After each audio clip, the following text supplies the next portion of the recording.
이재용 삼성전자 부회장에 대한 1심 선고가 마침내 내려졌습니다.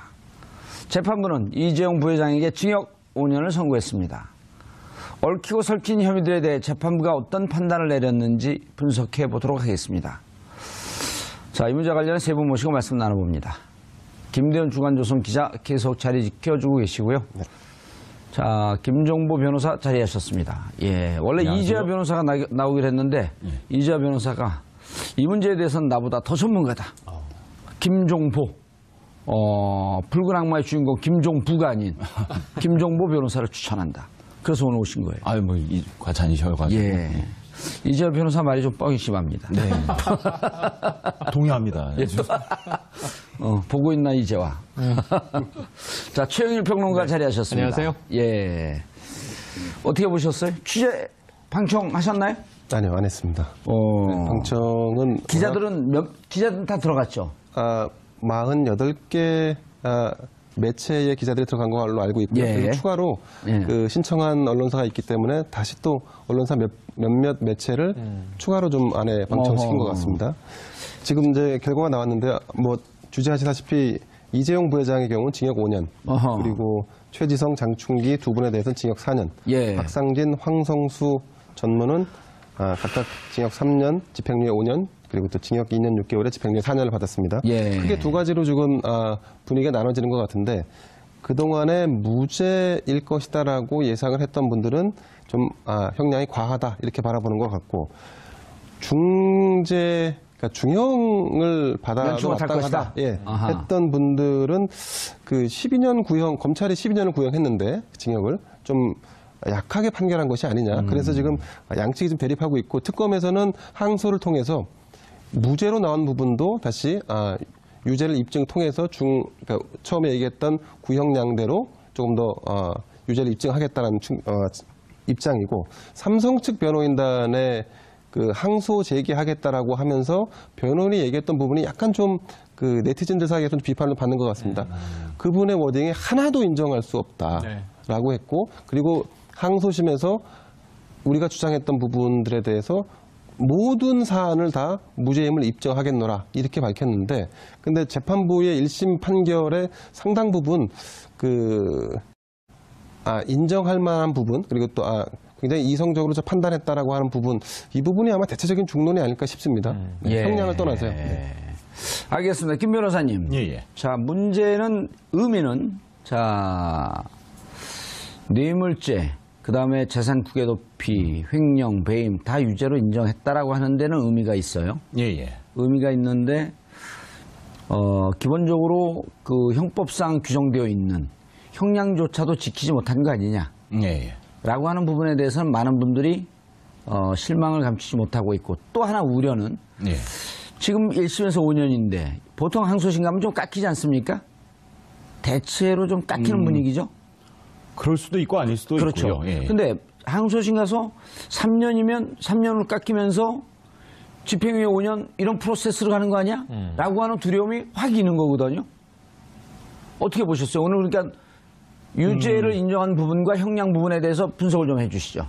일단 뭐 한마디로 말씀드리면은 평가는 준엄하게 이루어졌으나 형량은 매우 미약하다. 아하. 이렇게 정리할 수 있을 것 같습니다. 멋진 말이에요. 평가는 준엄하나. 형량은 미약하다. 형량은 미약하다. 그러니까 어떻게 보면 평가와 형량이 좀 불일치하는 경향이 있습니다. 지금 보신 저희 김대현 기자님께서 잘 말씀해 주셨지만 거의 모든 범죄 혐의에 대해서 유죄가 나왔고요.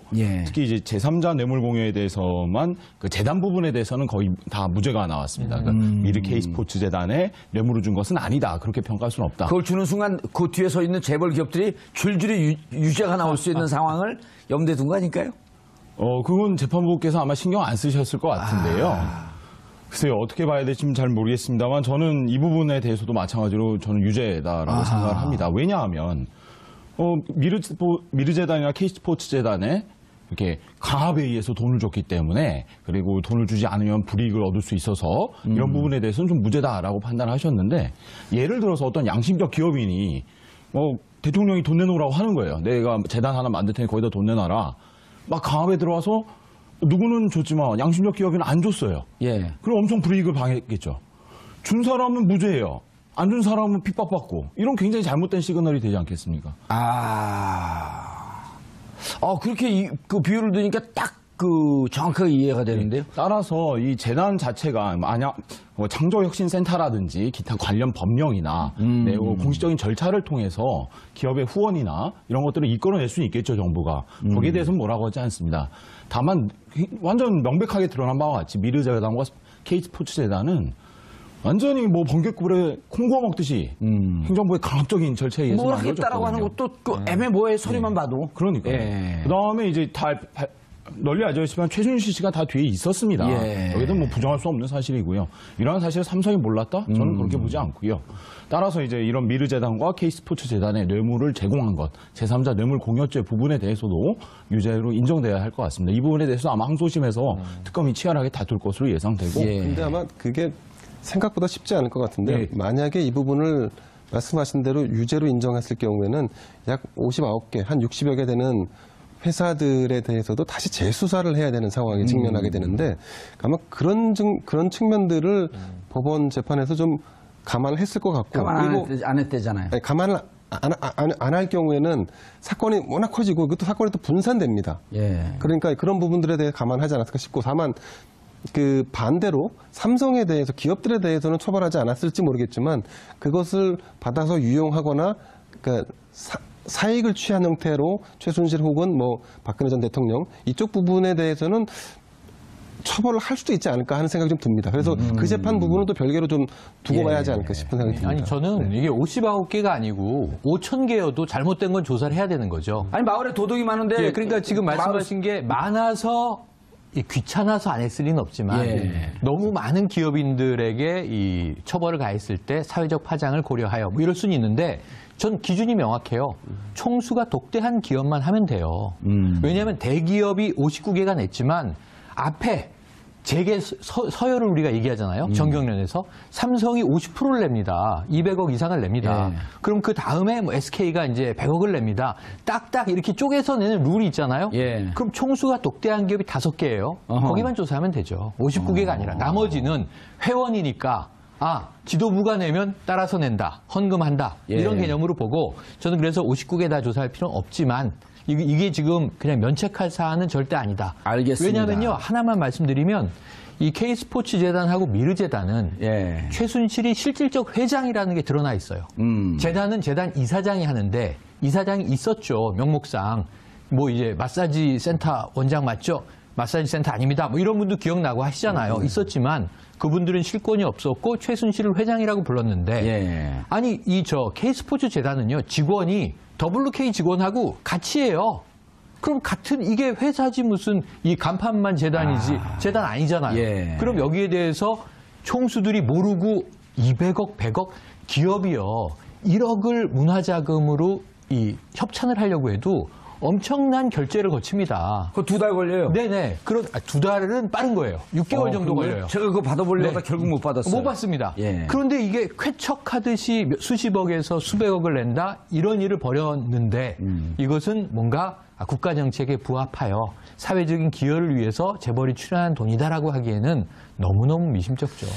김 변호사님, 노파심으로 말씀을 듣다 보니까 별한간의 걱정이 또 하나 되는 게 뇌물죄는 유죄, 제3자 뇌물죄는 무죄 하는 것이 박근혜 재판까지도 염두에 둔 포석이다 이런 느낌이 확 들거든요. 뭐냐면 뇌물죄는 박근혜 대통령을 여기에 뇌물이 나왔으니까 공여자가 그다음에 그 뇌물을 받은 박근혜 유죄가 되기 위해서는 박근혜 대통령과 최순실의 공동지갑을 입증을 해야 되는데 이 입증이 녹록치가 않은 거거든요.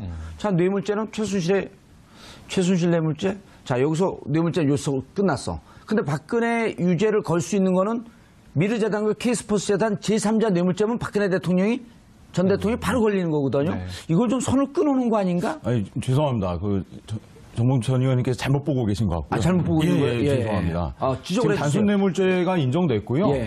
특히나 무죄 부분에서의 판결 설시가 예. 박근혜 대통령이 굉장히 치명적이라고 저는 그걸 생각합니다. 설명해 주세요. 예. 왜냐하면 단순 뇌물죄는 말 그대로 박 대통령이 직접 받았다는 거예요. 공모해서 받은 아, 그래서 공모해서 오히려 단순 받았다. 뇌물죄가 전액 인정됐기 때문에 박근혜 대통령이 이건- 빼박이가 됐다. 저는 그렇게 보고 있고요. 제3자 뇌물은 여기서 제3자는 영재센터와 미르재단 K스포츠재단입니다. 예. 근데 미르 K스포츠는 무죄 나왔지만 영재센터는 또 유죄가 나왔어요. 이런 면에서 봤을 때 박근혜 대통령과 전 대통령과 최순실 씨와의 관계는 굉장히 1심 재판부가 인정을 했다라고 보는 게 맞고 또 하나 말씀드릴 것은 그리고 이재용은 그럼 직접 박근혜 대통령에게 뇌물을 전달한 것으로 완전 판단은 된 겁니다. 더 나아가서 굉장히 불리한 게 무죄 부분 아까 말씀드렸죠. 예. 강압적으로 받았다. 판결 재판부께서는 수동적인 금품 제공이라고 표현을 해요. 이재용 삼성전자 부회장이 수동적으로 뇌물을 줬다. 수뢰자, 즉 돈을 받은 박근혜 대통령이 강제적으로 돈 내놔라 했기 때문에 수동적으로 줬다는 표현이에요. 그럼 이것은 굉장히 불리한 양형 요소가 되겠죠. 박근혜 전 대통령이. 맞습니다. 그러니까 박근혜 그래서 대통령에 대한 강요죄를 인정하는 판시인 거죠. 거의. 네, 그래서 지금 이렇게 된 거죠. 그럼 만에- 뇌물죄도 인정이 되고 강요죄도 인정이 된다 이렇게 얘기하시는 그런 건가요? 셈이죠. 예, 그럼 저는 그렇게 판단될 가능성이 있다고. 거의 그런 셈인데 예. 또 한 가지 이제 아까 정 앵커님의 우려를 하나 나누면 재판부가 다른 경우에 예. 경향성이 좀 달라지는데 전 오늘 판결이 대략 그림이 그려지더라고요. 왜냐하면 이 김진동 부장판사 이야기를 할 때 우리가 보통 사법부의 판단을 존중하니까 판사 성향을 분석하거나 뭐 이게 비난하거나 하는 건 의미가 없다고 보지만 진경준 검사장 사건이 있잖아요. 예. 그때 국민들이 공분했던 게 뭐냐면 친구인 기업주에게 4억 2천만 원의 주식을 무상으로 받잖아요. 이게 10여 년 흐르니까 120억이 돼 있잖아요. 국민들이 여기에 공분한 거거든요. 저렇게 재산 증식하는 경우가 있었던가. 또 현직 검사장이. 그리고 이 현직 검사장을 누가 도대체 승진시켰나. 우병우 민정수석으로 튀었던 거 아니에요, 불똥이.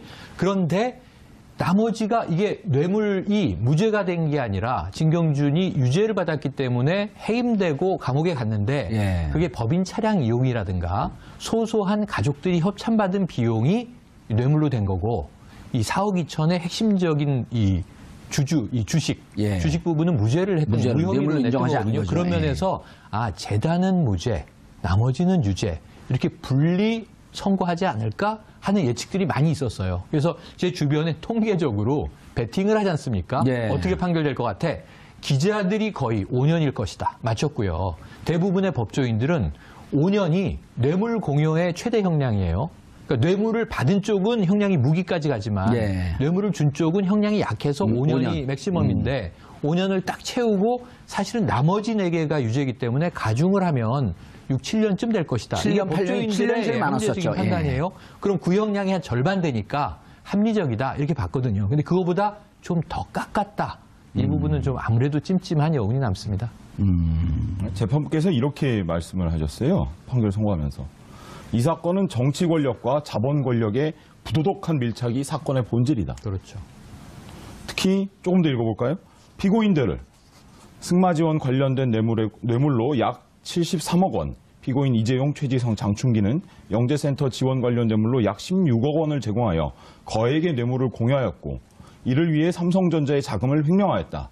횡령하게 대하여 현재까지 피해 변제가 이루어지지 않았다. 또한 승마 지원으로 인한 범죄 행위를 은폐하기 위해 조직적이고 계속적으로 왜곡된 사실관계를 작출하는 등 범죄의 행위 태양에 대한 비난 가능성과 불법성이 크다. 예. 이렇게 말씀하셨어요. 횡령도 다 인정을 했고 예. 그런데 5년인 거죠. 횡령은 얼마가 되는 거예요 이렇게 되면? 그러니까 이건 합쳐져서 판단을 종합적으로. 예, 아니 만약 횡령만 했다고 한다면 10년 이상. 10년 이상이죠. 특경법 아니에요? 예. 10년 이상 아니에요? 네, 맞습니다. 뭘까? 그러니까 보세요. 이 국외 재산 도피 유죄잖아요. 그것도 10년 이상이에요. 근데 이게 얼마냐 하면은 64억이 인정됐어요. 예, 50억 이상이면 10년 50억 아닙니까? 이상 10년 이상 예. 무기까지. 왜 그러니까- 대한민국 국민들 예. 다 법조 전문가로 만드냐고요? 그럼 굉장히 바람직한 현상입니다. 바람직한 현상이에요? 그럼요. 그럼 변호사 뭐 먹고 살아요?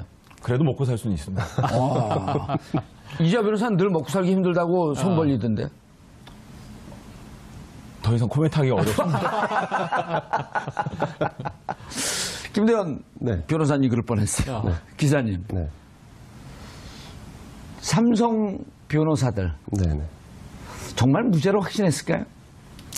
그러니까 변호사 입장에서 본다 그러면 무죄 확신을 갖고 이 사안을 대응하지 않았다면 예. 제대로 된 대응이 되지 않겠죠. 그리고 예. 변호사의 임무라는 게 입장이라는 것이 당연히 변호를 맡는 사람의 입장에서 사고하는 게 변론에는 최적화할 수 있는 그런 마인드셋이 아닐까 싶습니다. 예. 김 변호사님, 예. 마지막에 이제 삼성 측 변호사들의 전략. 태평양이면 대단한 그룹 아니에요? 법무법인? 그럼요. 예. 대한민국 훌륭한 법인입니다. 2위 법인이죠? 거기까지는 제가 잘 모르겠습니다. 오늘 멘트를 좀 피하시는 경향이 있네요. 그럼 다음에 보기 힘듭니다. 이재호 변호사님 계속 나오시면 됩니다. 아니, 그런데 전략이 마지막에 모른다. 우리가 알아서 했다. 장충기 사장이 머리 숨기기. 이렇게 갔단 말이에요. 그렇죠. 이 전략이 안 통한 거죠. 예, 그렇습니다. 처음부터 근데 중간중간에 전략이 좀 바뀌었어요. 네네. 좀 설명 좀 해주시죠. 맨 처음에 이제 가장 큰 전제는 승계 작업 자체가 없다는 거고요. 네. 근데 이거는 어느 누가 봐도 납득하기 어려운 주장 아니겠습니까? 그렇죠. 그런데 캐비넷 그 서류까지 또 나왔어요. 나오고요.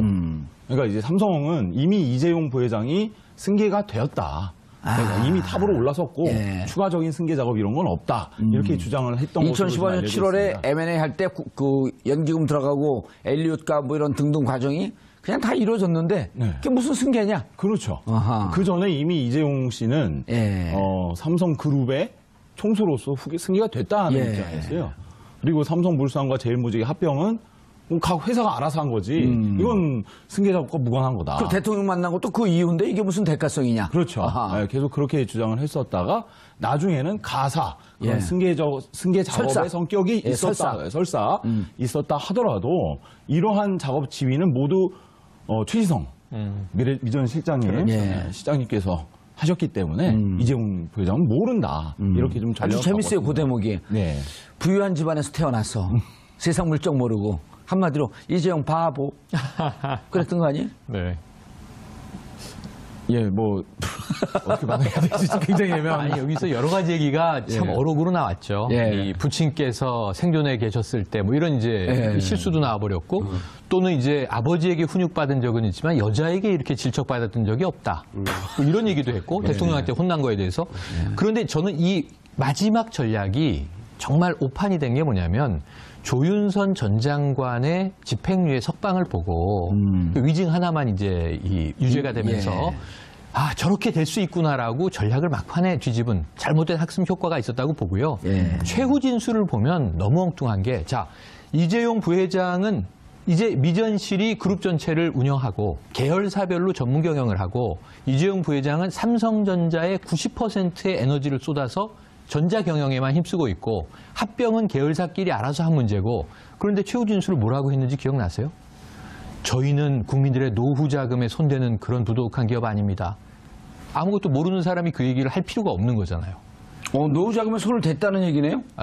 손 안 댔다고. 설마 손을 댔겠습니까? 라는 항변을 마지막에 하는데 그 얘기는 지금 이 제일모직과 삼성물산 합병 관련해서 국민연금이 예. 찬성해 준 얘기인데 그것과는 이재용 부회장은 경영상 관계가 없다고 부하들이 나와서 나의 죄로 소이다. 다 이렇게 얘기를 했는데 굳이 진술의 막판에 또 그런 얘기를 해요. 그래서 제가 보기엔 이거 여론전이지 법리적으로는 하등의 의미가 없는 얘기를 하는구나 이런 생각을 했는데 결국은 그 모든 전략은 먹혀 들어가지 않았고 제가 보기엔 국내 2위의 로펌은 뭐 완전히 이미지를 구겼는데 오늘 좀 얼굴이 달았더라고요. 그래서 이제 이 대표 변호사가 하나도 인정할 수 없다고 그랬지만 제가 그래서 또 보기엔 네티즌들이 발끈했죠. 오늘 밤의 전략은 간단해 보입니다. 항소심에서 3년으로 2년만 깎으면 집행유예로 총수는 석방될 수 있다. 이게 전 합리적인 변호인단의 이 차기 수순으로 예측을 해봅니다. 제가 모두의 말씀을 드렸잖아요. 그래서. 그런데 그런 것도 가능하려고 하면 삼성에는 컨트롤 타워라고 해서 미래 전략실이 있었지 않습니까? 미전실이요? 예. 미래 전략실을 해체한 것이 결국은 제 판단은 이재용 부회장의 전체적인 이번 재판에 대한 전략이 흔들리는 근간을 흔든 요인이 되지 않았나 싶습니다. 무슨 의미죠, 그게? 그러니까 미래전략실 안에는 법무와 홍보, 기타 등등을 총괄하는 사람들이 다 직접 그야말로 민환, 능력을 갖추고 있는 사람들이 쫙 집적돼서 그들이 브레인스토밍을 하고 거기서 나름의 그 정제된 전략들을 구사해 왔었는데 근데 지금은 그게 다 사라지고 나서 이 선거 막판에 말도 안 되는 이재용 부회장은 전혀 몰랐다는 식으로 진술을 다 번복하는 일까지. 근데 이런 거는 과거 삼성에서 이건희 회장도 있었고 재판을 받는 와중에서 이런 식으로 확 뭔가 이게 전략이 전환되는 사례는 많지 않았거든요. 그렇죠. 근데 이번에는 유달리 전략이 어떤 일관성이 좀 떨어진다거나 아니면 굉장히 터프한 방식으로 네. 대응을 한다거나 이런 부분들을 보면서 아 이게 컨트롤 타워의 부재가 가져오는 현실이구나 하는 느낌도 좀 받았습니다. 그런데 이렇게 해설로 들리지 않고 왜 좀 이렇게 걱정해 주는 듯한 말씀이 들리죠? 아니 해설하신 거죠 지금? 이제 삼성이라는 기업 자체는 예. 대한민국을 대표하는 기업이니까 기업 자체가 존속하고 그러니까 영업이익을 더 내고 하는 거는 국가 전체 이익이지 않습니까? 지금 상종가 치고 있어요. 오늘 아까 1몇 % 뭐 주가가 떨어지긴 했는데 네. 지금까지 올라간 거에 비하면 미미한 하락이에요. 그러니까 삼성의 문제가 아니라 삼성을 운영했던 사람들의 문제로 지금 국한해서 우리가 이걸 다룰 필요는 있지 그렇죠. 않습니다. 네. 변호사님, 그 민변에서 삼성 문제 전문가신가요? 아니 그렇지는 않고요. 그냥 예. 계속 많은 관심을 가지고 있을 뿐. 김정진 변호사인가요? 그 삼성 문제 전문가가? 김정진인가? 거기는 참여연대군요. 민변이 아니고. 예, 지금 현재 그 민변 참여연대 경제개혁연대에서 예. 재벌 개혁 문제에 대해서 많이 관심을 갖고 있고 특히 삼성그룹에 대해서도 많이 관심을 갖고 저희가 이제 국민들에게 계속 재벌 기업들, 재벌 총수들이 구속됐을 때 폈던 논리가, 그 다음에 이제 보수 정권이 그분들을 사면해줄 때 폈던 논리가 국가 경제를 위해서 재벌 회장을 이렇게 가둬두면 국가 경제가 위태로워진다. 그런데 이재용 회장 구속 영장 1심 그 청구됐을 때, 1차 청구됐을 때 1월 17일인가 그렇죠? 네. 그때 청구되자마자 미국 파이낸셜 타임즈에서는 삼성이 투명 경영으로 갈 수 있는 절호의 찬스를 잡았다. 네. 그리고 구속되자마자 계속 삼성 기업은 좋아진단 말이에요. 그러니까 지금 이 김대현 기자가 말씀했듯이 그걸 잘못 왜곡되게 운행했던 사람들의 문제인 것이지 삼성 기업 전체는 오히려 점점 더 투명해질 수 있는 길로 갈 수 있다. 그럼요. 그리고 또 어제 그 갤럭시 노트 S8 뉴욕에서 발표하는데 난리가 났어요. 그분들이 삼성 이재용 부회장 구속됐는지 오늘 선고인지 알지도 못하잖아요. 그렇죠. 전혀 무관한 거예요. 그런 점에서는 잘 구속된 건 아니지만. 그러니까 일종의 우리는 맨날 적폐청산이라고 얘기를 하지요. 단순한 정치 권력에서의 적폐뿐만이 아니라 경제 권력에서의 적폐마저도 그게 더 심각하죠. 우리는 항상 주시하고 또 감시하고 필요한 부분은 지적하고 그 정산 과정을 추진해 나가야 되지 않을까 이런 생각이 들고요. 특히 이제 삼성의 경우에는 삼성의 가치를 만들어내는 건 삼성의 노동자들 아니겠습니까? 아무래도. 그러나 삼성은 여전히 노동자 문제에 대해서 아무런 노동조 경영을 일관하고 있고 삼성 직업병 피해자들에 대해서도 아무런 보상도 하지 않고 있습니다. 또 삼성전자 서비스 지회에 대해서도 하청 통해서 노동구조를 굉장히 악순환시키고 있죠. 세계 1위를 지향하는 삼성그룹과는 전혀 맞지 않는 모습이라고 생각합니다. 어떻게 보면 이번 재판을 통해서 삼성그룹이 삼성전자 등 삼성그룹 소유 회사가 보다 더 나은 선진적인 길로 나아가는 그런 좋은 계기가 되기를 그런 정치적인 의미가 큰 거죠. 이건 근데 이제 앞으로 또 삼성이 알아서 해야 할 문제이고 이걸 또 추동해내는 것은 어떻게 보면 시민들과 어떤 정치적인 힘이 좀 필요하지 않을까 이런 알겠습니다. 재판으로 다시 돌아가 보죠. 그 대목도 지금 그 대목도 미래전망 잠깐 곁들이면요. 이제 기업 경영 걱정해 주셨고 김 기자님 그리고 이게 더 나아지는 길이다. 중장기적으로는 국가 투명성과 기업 투명성이 제고되면서 삼성이 바야흐로 이제 글로벌 기업으로 자리매김할 수 있는 기회라고 봐요. 해외에서도 그런 이제 이 좋은 시각이 많은데 기대가 많죠. 문제는 이런 또 반론들도 있어요. 그러니까 전문 경영인이 각각의 전문성을 살려서 잘할 것이다. 근데 우리나라 재벌은 그룹 체제잖아요. 삼성생명을 지주사로 하려다가 지금 브레이크가 걸려 있는데 미전실과 비슷한 기능을 하는 총괄 부서가 새로 생길 수밖에 없다. 불가피하다. 근데 그러면은 지금 오늘 다 증시 쪽에서는 자, 이부진 사장이 이어받나? 좀 관심이 급부상하고 있거든요. 구속될 때 삼성 내부 사정이 그 이재용은 이미 버린 카드, 이부진 카드가 그렇죠. 뜨고 있다. 지금 이게 항소심뿐 아니라 대법원 최종 3심 판결까지 나려면 2년 이상 걸릴 겁니다. 그리고 5년은 최소한 구속돼 있어야 됩니다. 그러니까 이게 모범수로 복역하고 일찍 가석방된다고 해도 4년은 있어야 돼요. 3, 4년 동안 이 삼성그룹은 뭘 지금 이 의사결정자가 없기 때문에 못하고 있냐면 센 돈을 투자하는 거는 멈춰 있어요. 센 돈요? 예. 그러니까 큰 돈? 해외에 괜찮은 기업들을 인수합병하는 거는 총수의 의사결정이었단 말이죠. 이재현 CJ 회장이 수감돼 있을 때 투자는 멈춰 있습니다. 돈은 쌓아놓고 있고. 그러니까 이런 부분에 있어서는 전문 경영인이 할 수 없는 영역이 있거든요. 아하. 총수를 복원하기 위한 노력을 할 것인데 우리나라는 핏줄과 가문이잖아요. 그러니까 이 씨 일가 중에 누군가 이재용 부회장의 공백을 메꿀 가능성이 높다. 요거까지 전망을 해봐야 되는데 그러면은 도루묵이 되잖아요. 그렇죠. 거기에 대해서 우리 사회가 어떻게 삼성에 참여할 것인가인데 거버넌스 위원회 결국은 주주들이 움직일 수밖에 없다. 왜냐하면 그 자본시장의 논리는 정치 권력이 뭐 문재인 대통령이 삼성 이 경영구조 이렇게 개편을 할 수 없는 거잖아요. 제일 중요한 건 노조를 먼저 만들어야 되는 겁니다. 중요합니다. 그런 대목들이 개선돼야 된다고 봅니다. 알겠습니다. 다시 재판으로 돌아가 보죠. 예. 이제 관심은 변호사 이재용 측에서도 항소를 할 것이고 변호인 측에서도 이제 항소를 할 것이고 양측 다 항소의 뜻을 밝혔으니까 자 재판으로 돌아갑니다. 지금서부터 이제 관심은 10월 17일 이전에 구속기간 만료 아니에요? 박근혜 전 대통령. 박근혜 전 대통령의 선고 공판이 9월 17일 전에 이루어질까 하는 것이 관심사인데요. 제가 보기엔 할 겁니다. 그러니까 재판부께서는 그러니까 보통 저희 법원은 구속기간 최장기간 6개월이잖아요. 이걸 지키려고 굉장히 애를 쓰십니다, 사실. 그래서 이번 삼성 재판에서도 그 수많은 증인들 주 3회, 4회씩 이렇게 재판하면서 6개월을 맞추셨던 걸 보면 박근혜 전 대통령 재판에서도 6개월 구속기간은 아마 지키실 것으로 봅니다. 삼성 변호인 측은 대단히 화려하고 막강한데 박근혜 전 대통령 변호인 측은 유영하 변호사를 중심으로 해서 별로 그렇게 화려하지 않아요. 근데 이제 재판정 분위기를 전해 들으면 박근혜 대통령 변호인 측에서 끊임없이 삼성 재판의 변론 과정, 재판 과정을 지켜보고 연구하고 있었다. 그런 이제 전언들이 많거든요. 그리고 이제 오늘 내린 결정이 결국은 박근혜 대통령에게 직접적 영향을 어떻게 미칠 것이냐. 아까 말씀드렸듯이 뇌물죄는 필요적 공범이라고 합니다. 필요적 공범. 왜냐하면 혼자서는 못한다는 거예요. 살인, 강도, 절도는 혼자서 할 수 있잖아요. 근데 뇌물죄는 주는 사람과 받는 사람이 반드시 있어야 됩니다. 필요적 공범. 혼자서는 못한다. 공범이 있어야 된다. 이런 걸 필요적 공범이라고 하고요. 예전에 대표적인 게 간통죄가 필요적 공범이었어요. 이거 두 명이 있어야 되잖아요. 혼자서는 간통을 못하니까. 예를 들면. 근데 이제 뇌물이 대표적인 필요적 공범이잖아요. 주는 놈과 받는 놈. 그러면 이번에 주는 놈이 이제 교과서에 나오는 얘기입니다. 가득 계속하세요. 이번에 주는 사람에 대해서 너 줬다. 뇌물죄 인정됐잖아요. 그럼 받는 사람 당연히 인정되죠. 직접적인 연결이에요. 그럼 뇌물 73억이 인정된 거 아니에요? 네, 그렇죠. 그러면 박근혜 대통령의 형량은? 법적으로요?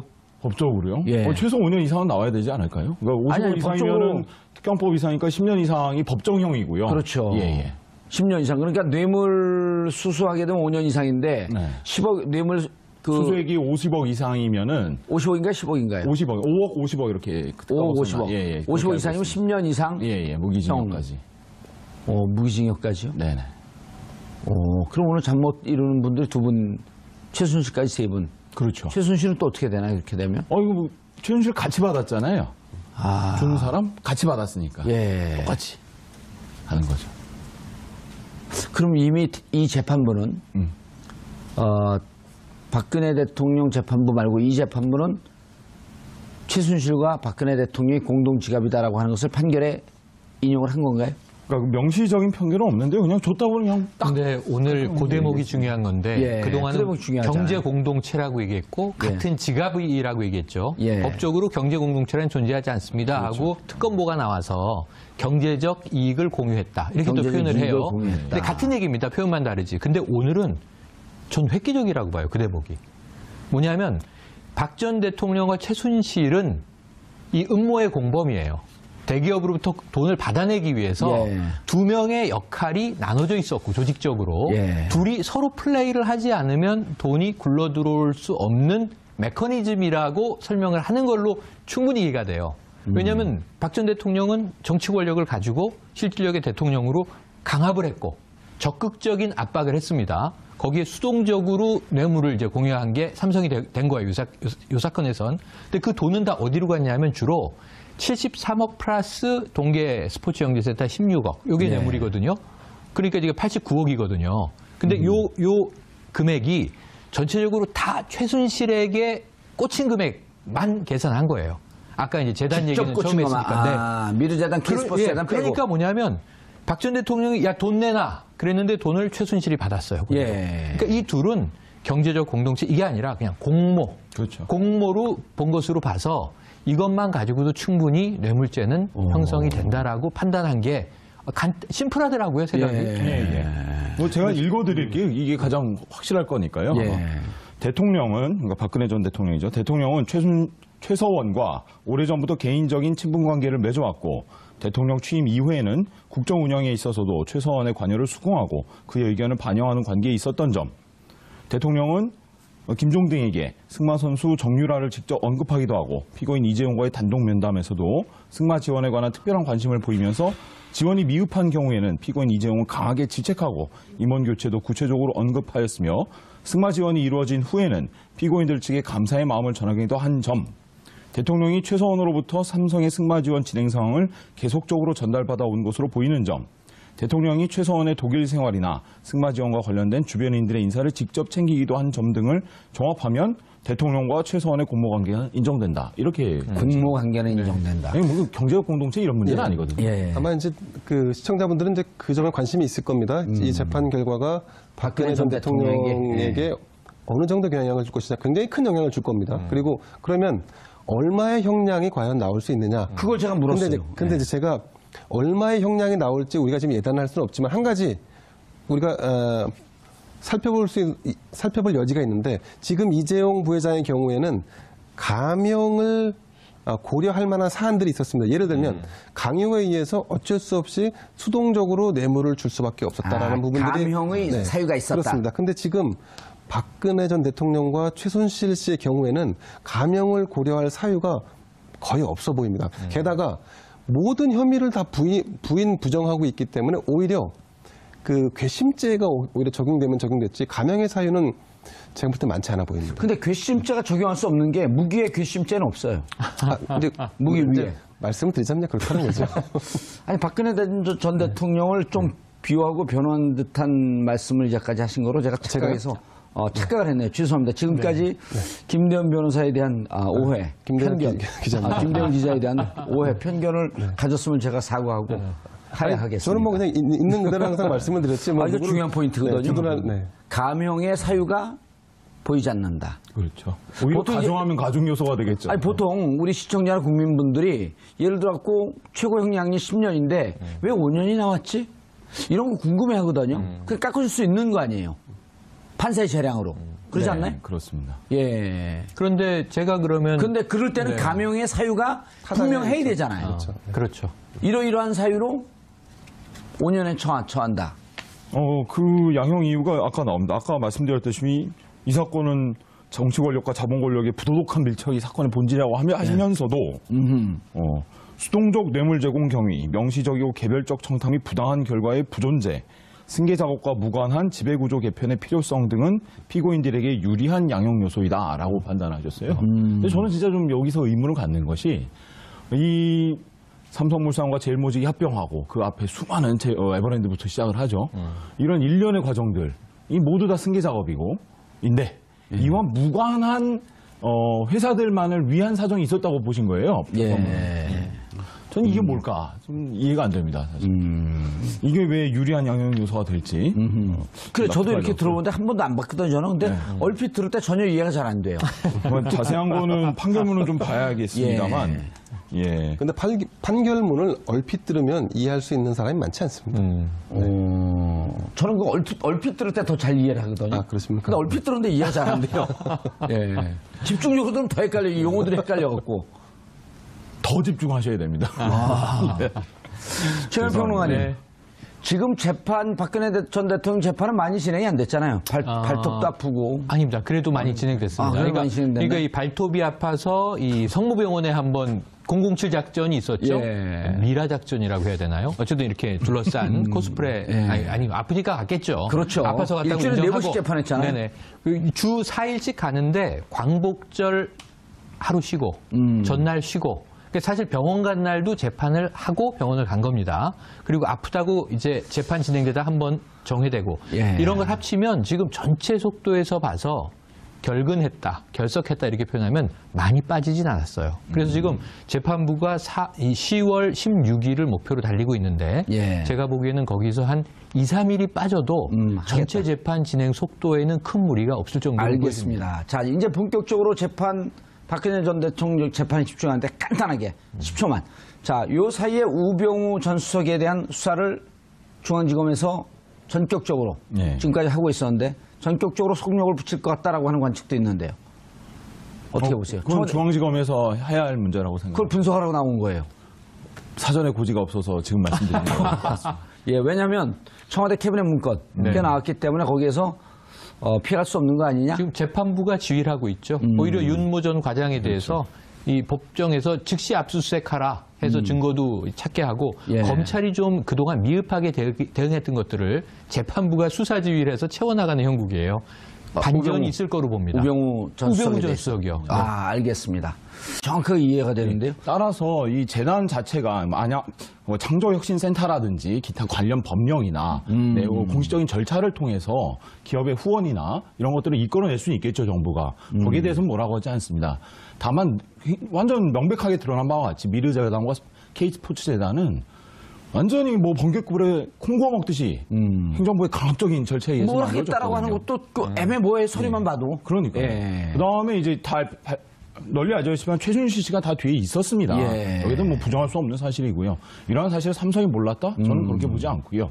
따라서 이제 이런 미르재단과 K스포츠재단의 뇌물을 제공한 것, 제3자 뇌물 공여죄 부분에 대해서도 유죄로 인정돼야 할 것 같습니다. 이 부분에 대해서 아마 항소심에서 특검이 치열하게 다툴 것으로 예상되고. 근데 아마 그게 생각보다 쉽지 않을 것 같은데 만약에 이 부분을 말씀하신 대로 유죄로 인정했을 경우에는 약 59개, 한 60여 개 되는 회사들에 대해서도 다시 재수사를 해야 되는 상황에 직면하게 되는데 아마 그런 측면들을 법원 재판에서 좀 감안을 했을 것 같고 가만 안 했대잖아요. 아니, 감안을 안 할 경우에는 사건이 워낙 커지고 그것도 사건이 또 분산됩니다. 그러니까 그런 부분들에 대해 감안하지 않았을까 싶고 다만 그 반대로 삼성에 대해서 기업들에 대해서는 처벌하지 않았을지 모르겠지만 그것을 받아서 유용하거나 그러니까 사익을 취한 형태로 최순실 혹은 뭐 박근혜 전 대통령 이쪽 부분에 대해서는 처벌을 할 수도 있지 않을까 하는 생각이 좀 듭니다. 그래서 그 재판 부분은 또 별개로 좀 두고 봐야 하지 않을까 싶은 생각이 듭니다. 아니 저는 이게 59개가 아니고 5,000개여도 잘못된 건 조사를 해야 되는 거죠. 아니 마을에 도둑이 많은데 근데 항소심 가서 3년이면 3년을 깎이면서 집행유예 5년 이런 프로세스를 가는 거 아니야? 라고 하는 두려움이 확 있는 거거든요. 어떻게 보셨어요? 오늘 그러니까 유죄를 인정한 부분과 형량 부분에 대해서 분석을 좀 해주시죠. 일단 뭐 한마디로 말씀드리면은 평가는 준엄하게 이루어졌으나 형량은 매우 미약하다. 아하.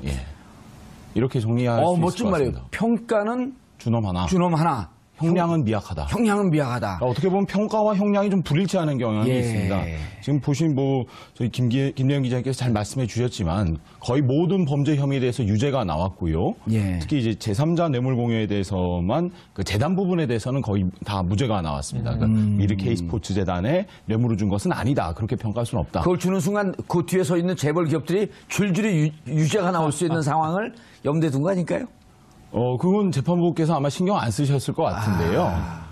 글쎄요, 어떻게 봐야 될지 잘 모르겠습니다만 저는 이 부분에 대해서도 마찬가지로 저는 유죄다라고 생각을 합니다. 왜냐하면 미르재단이나 K스포츠재단에 이렇게 강압에 의해서 돈을 줬기 때문에 그리고 돈을 주지 않으면 불이익을 얻을 수 있어서 이런 부분에 대해서는 좀 무죄다라고 판단하셨는데 예를 들어서 어떤 양심적 기업인이 대통령이 돈 내놓으라고 하는 거예요. 내가 재단 하나 만들 테니 거기다 돈 내놔라. 막 강압에 들어와서 누구는 줬지만 양심적 기업인은 안 줬어요. 그럼 엄청 불이익을 당했겠죠. 준 사람은 무죄예요. 안 준 사람은 핍박받고 이런 굉장히 잘못된 시그널이 되지 않겠습니까? 그렇게 그 비율을 드니까 딱 바라보는 것 같고 중재 그러니까 중형을 받아도 연초가 탈 마땅하다 것이다. 아하. 했던 분들은 그 12년 구형 검찰이 12년을 구형했는데 징역을 좀 약하게 판결한 것이 아니냐. 그래서 지금 양측이 좀 대립하고 있고 특검에서는 항소를 통해서 무죄로 나온 부분도 다시 유죄를 입증 통해서 그러니까 처음에 얘기했던 구형량대로 조금 더 유죄를 입증하겠다는 입장이고 삼성 측 변호인단의 그 항소 제기하겠다라고 하면서 변호인이 얘기했던 부분이 약간 좀 그 네티즌들 사이에서 좀 비판을 받는 것 같습니다.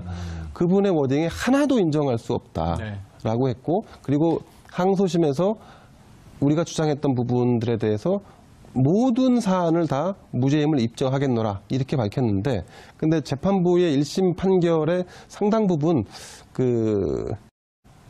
인정할 만한 부분 그리고 또 굉장히 이성적으로 판단했다라고 하는 부분 이 부분이 아마 대체적인 중론이 아닐까 싶습니다. 형량을 떠나서요. 네. 알겠습니다. 김 변호사님. 자, 문제는 의미는 뇌물죄 그다음에 재산 국외 도피, 횡령, 배임 다 유죄로 인정했다라고 하는 데는 의미가 있어요. 의미가 있는데 기본적으로 그 형법상 규정되어 있는 형량조차도 지키지 못한 거 아니냐. 라고 하는 부분에 대해서는 많은 분들이 실망을 감추지 못하고 있고 또 하나 우려는 지금 1심에서 5년인데 보통 항소심 가면 좀 깎이지 않습니까? 대체로 좀 깎이는 분위기죠. 그럴 수도 있고 아닐 수도 그렇죠. 있고. 그러니까 지금 말씀하신 게 많아서 귀찮아서 안 했을 리는 없지만 너무 많은 기업인들에게 이 처벌을 가했을 때 사회적 파장을 고려하여 뭐 이럴 수는 있는데 전 기준이 명확해요. 총수가 독대한 기업만 하면 돼요. 왜냐하면 대기업이 59개가 냈지만 앞에 재계 서열을 우리가 얘기하잖아요. 정경련에서 삼성이 50%를 냅니다. 200억 이상을 냅니다. 그럼 그 다음에 뭐 SK가 이제 100억을 냅니다. 딱딱 이렇게 쪼개서 내는 룰이 있잖아요. 그럼 총수가 독대한 기업이 5개예요. 거기만 조사하면 되죠. 59개가 아니라 나머지는 회원이니까 지도부가 내면 따라서 낸다. 헌금한다. 이런 개념으로 보고 저는 그래서 59개 다 조사할 필요는 없지만 이게 지금 그냥 면책할 사안은 절대 아니다. 알겠습니다. 왜냐하면요. 하나만 말씀드리면 이 K스포츠재단하고 미르재단은 최순실이 실질적 회장이라는 게 드러나 있어요. 재단은 재단 이사장이 하는데 이사장이 있었죠. 명목상. 뭐 이제 마사지 센터 원장 맞죠? 마사지 센터 아닙니다. 뭐 이런 분도 기억나고 하시잖아요. 있었지만 그분들은 실권이 없었고 최순실을 회장이라고 불렀는데 아니 K스포츠 재단은요. 직원이 WK 직원하고 같이 해요. 그럼 같은 이게 회사지 무슨 이 간판만 재단이지 재단 아니잖아요. 그럼 여기에 대해서 총수들이 모르고 200억, 100억 기업이요.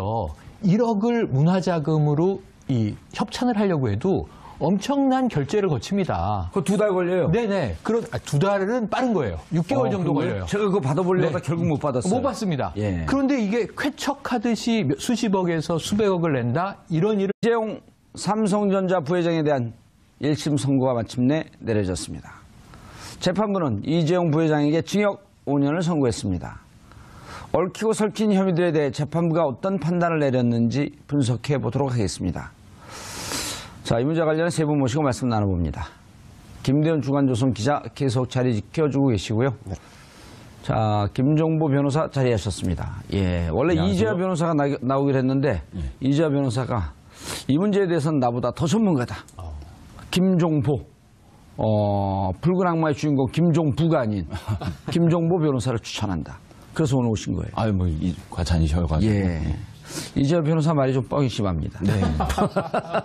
동의합니다. 보고 있나 이재화. 자, 최영일 평론가 자리하셨습니다. 안녕하세요. 어떻게 보셨어요? 취재 방청하셨나요? 아니요, 안 했습니다. 방청은 기자들은 다 들어갔죠. 48개 매체의 기자들이 들어간 걸로 알고 있고요. 그리고 추가로 그 신청한 언론사가 있기 때문에 다시 또 언론사 몇몇 매체를 추가로 좀 안에 방청시킨 것 같습니다. 지금 이제 결과가 나왔는데 뭐 주제하시다시피 이재용 부회장의 경우는 징역 5년, 그리고 최지성, 장충기 두 분에 대해서는 징역 4년, 박상진, 황성수 전무는 각각 징역 3년, 집행유예 5년, 그리고 또 징역 2년 6개월에 집행유예 4년을 받았습니다. 예. 크게 두 가지로 지금 분위기가 나눠지는 것 같은데 그동안에 무죄일 것이다라고 예상을 했던 분들은 좀 형량이 과하다 이렇게